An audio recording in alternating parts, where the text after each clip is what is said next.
C'est dans le cadre du projet de promotion des jeunes en entrepreneuriat agricole du Conseil Ouest et Centre africain de recherche et du développement agricole NEAT, financé par la Banque islamique de développement, que s'inscrivent les travaux sur la technologie du bloc multinutritionnel pour bétail. Une technologie développée par l'Institut de la recherche agronomique du Niger INRA et le PPAO.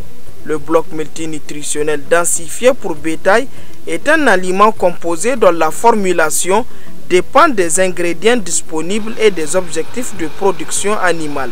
En un mot, sa composition change selon qu'on voudrait produire du lait ou de la viande. Pour rappel, le Niger est un pays à fort potentiel d'élevage et comme tous les autres pays du Sahel, les cycles de sécheresse entraînant famine et insécurité alimentaire n'épargnent malheureusement pas les animaux. Le bloc multinutritionnel, de par sa composition, est bien indiqué pour remédier au déficit fourrager. C'est un aliment riche qui contient l'essentiel des éléments nutritifs dont les animaux ont besoin, riche en énergie, riche en azote qui est un élément déficient dans les fourrages en saison sèche en zone tropicale. Donc vous avez de l'or, un bloc contient 150 grammes de matière azotée digestible par kilo. Et là, 1,2 unités fourragères par kilo. Donc c'est un aliment vraiment qui peut être utilisé pour la production du lait, pour la production de viande, pour les animaux de trait et pour l'entretien des animaux. Et il est destiné à tous les herbivores. Ainsi, pour fabriquer le bloc multinutritionnel, l'on doit disposer de matériel suivant. Un broyeur de fourrage. Cette machine est la pièce maîtresse du dispositif de fabrication du bloc multinutritionnel car permettant de broyer tous les ingrédients. La granularité dépend de ce que vous voulez. Nous avons des tamis de 8 pour tout ce qui est fin et des tamis de 10 pour ce qui est grossi. Généralement, on broie les fourrages avec les tamis de 10. Et les sous-produits agro-industriels et le lignon, on les broie avec un tamis de 8. Donc les particules sont plus fines. À cela s'ajoutent certains matériels aratoires tels que des pelles, des fourches, des récipients, des brouettes, des moules, des réservoirs d'eau de 50 à 200 litres de capacité et du matériel de protection, gants, lunettes, bottes et des masques. Les ingrédients qui composent le dit bloc sont de 4 catégories.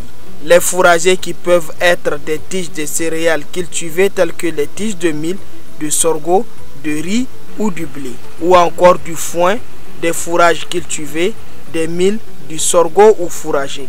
Les pailles des herbacées fourragées naturelles, les fans de légumineuses, les gousses des ligneux, les fans d'arachide, des doliques et des glumes du mil ou du sorgho. Les sous-produits agro-industriels tels que le son de blé, les tourteaux du coton, d'arachide, les drèches de brasserie, etc.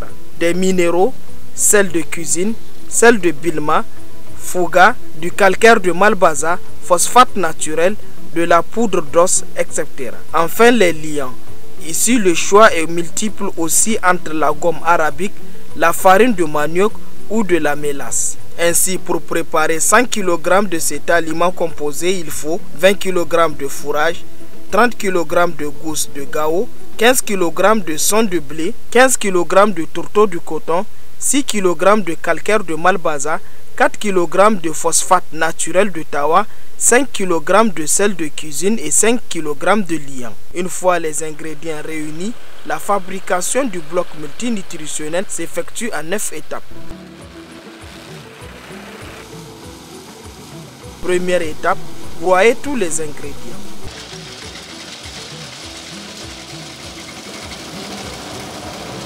Deuxième étape, peser les ingrédients.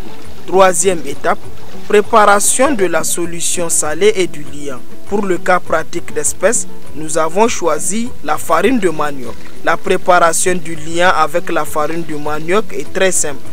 Il suffit de délayer la farine avec un peu d'eau tiède et y ajouter de l'eau bouillante tout en remuant le mélange. On obtient ainsi une sorte de bouillie. Quatrième étape, Mélangez les ingrédients en respectant le dosage. À l'étape suivante, aspergez le mélange uniformisé de la solution salée et du liant sur le mélange des ingrédients.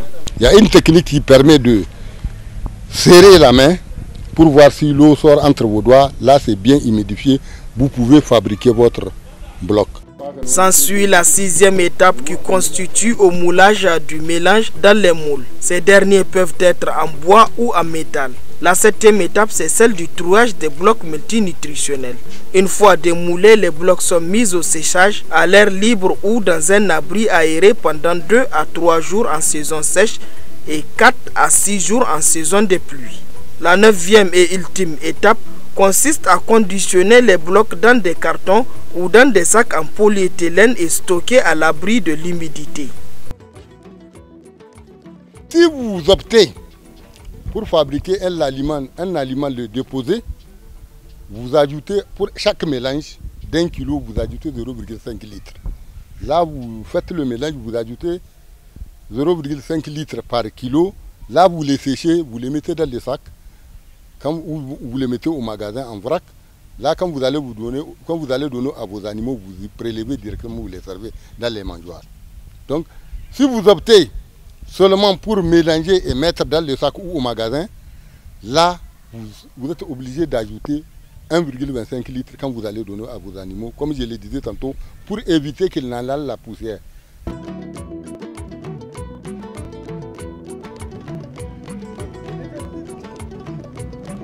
Ainsi, le bloc multinutritionnel est prêt à être distribué aux animaux. Un aliment à forte valeur nutritionnelle disposant de plusieurs avantages pour accroître la production du lait et de la viande, mais aussi à l'amélioration de la santé du bétail et des revenus des éleveurs.